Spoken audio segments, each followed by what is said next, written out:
As already mentioned, when a company goes public, it transitions into a regulated environment. And in that context, there are various rules that a company is required to adhere to on an ongoing basis. The role of the sponsor essentially is to handhold companies in that transition. In terms of the IPO itself, that will mean that the sponsor team establishes that the company meets the JSE's listing requirements and eligibility criteria. If there are any dispensations that the company requires in order to get approval for listing, the sponsor will generally manage that and lead the engagement with the JSE on the company's behalf. And then in terms of preparing the offering documentation, this is a work stream that involves and requires the input of a broad range of advisors. But ultimately the sponsor sits above all of those different working parties and ensures that that process runs efficiently. And they will act as the primary interface with the JSE in seeking approval for those offering documents. Beyond the process itself, as mentioned, the JSE sponsor will continue to handhold the company as it moves into that environment. It will offer training for management, executive management and non-executive directors to ensure that they grow into the role of running a listed company and can make the right decisions on an independent basis over time. Ultimately, the sponsor is responsible for advising and guiding the applicant issuer on the listing process and the JSE listings requirements, in particular explaining to the directors their roles and responsibilities in respect thereof, particularly when it comes to the accuracy and completeness of information. As Tamela, we would guide and advise you through three aspects. The first one being the how, where and when to list, the second being the documentation requirements, and the third being the actual listing process itself. So if we start with the how, this is the method by which you would list, whether by introduction or potentially a offer for sale or subscription, and Tamela can assist you here with capital raisings and private placements. The second is the where. This refers to which section of the JSE listings requirements would be most appropriate for you. It might be a main board listing, the alternative exchange, or even a BE segment listing. We take these two aspects together and determine whether the company does meet the JSE listings requirements, looking at things like subscribed capital, profit history, etc. If the company doesn't meet all of those requirements, we can apply to the JSE on their behalf for rulings or dispensations. The final leg of this one is the when, taking into account market conditions, the industry-specific issues, and also whether the company has been able to meet all of the JSE requirements. This determines whether the company is ready to list or whether it should potentially wait.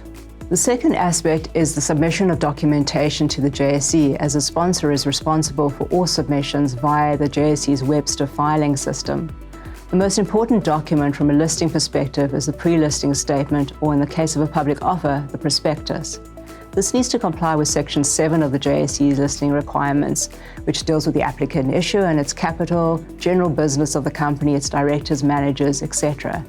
The majority of companies also need to comply with Section 8, dealing with financial information, particularly historic financial information, and then they might also need to comply with pro forma requirements or even profit forecasts, as well as the relevant reporting accountants' reports thereon. In addition to these general requirements, there are also industry-specific requirements, such as a competent persons report for a mining company. Besides the pre-listing statement and its annexures, additional documents are required, such as the Memorandum of Incorporation, and Tamela will help the company ensure that this complies with Schedule 10 of the requirements. And many companies will also choose to have a share incentive scheme, which needs to comply with Schedule 14 of the requirements. In addition to these major documents, there are numerous supporting documents which Tamela can assist with, such as the formal application for listing, the general undertaking, etc. And probably the most important of these documents is the Director's Declaration in terms of Schedule 13, given the obligations that we mentioned right at the beginning. Finally, in terms of this section, we will prepare the checklist for the company, which indicates compliance with the requirements and also where certain requirements are potentially not applicable for the company.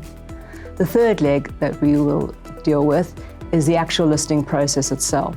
This is normally a three-stage process, commencing with informal comment, 5 business days, followed by informal approval, 3 business days. And once an informal approval has been obtained, we'll move to formal approval, which takes 2 business days.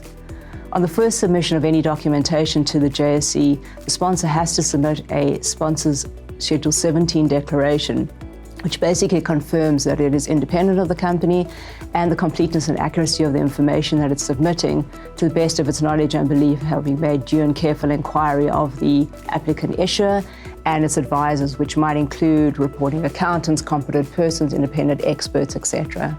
So in summary, Thambela will guide and advise you through the listing process and act as your liaison with the JSE throughout that process. And hopefully this will be the beginning of a long-term relationship. As one of the largest independent JSE sponsors and corporate advisors in South Africa, Merchantech Capital has a significant track record of successfully listing companies on the Johannesburg Stock Exchange, including primary listings on the JSE's main board and Altex, and secondary listings, which include secondary listings utilizing the fast-track mechanism. A significant part of our role as sponsor entails providing advisory services in the preparatory phase of our client's listing. This may include advice on mandatory corporate governance requirements, as well as general good governance practices pertaining to board composition, committee requirements, and the adoption of board and committee charters.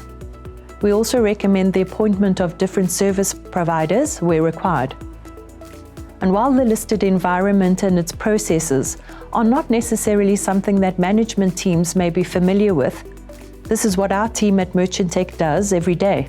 And so our clients, when pursuing a listing, lean heavily on us as their advisors. We guide management through the process and make sure that they are prepared for the key deliverables. As the party responsible for the preparation of the listing documentation and in getting it approved by the exchange, the sponsor is central to the process. At Merchantech, the team project manages timelines and coordinates the deliverables that are required of all parties, including the auditors and reporting accountants, legal advisors, and in the case of a property or mining entity, the property valuator or competent person.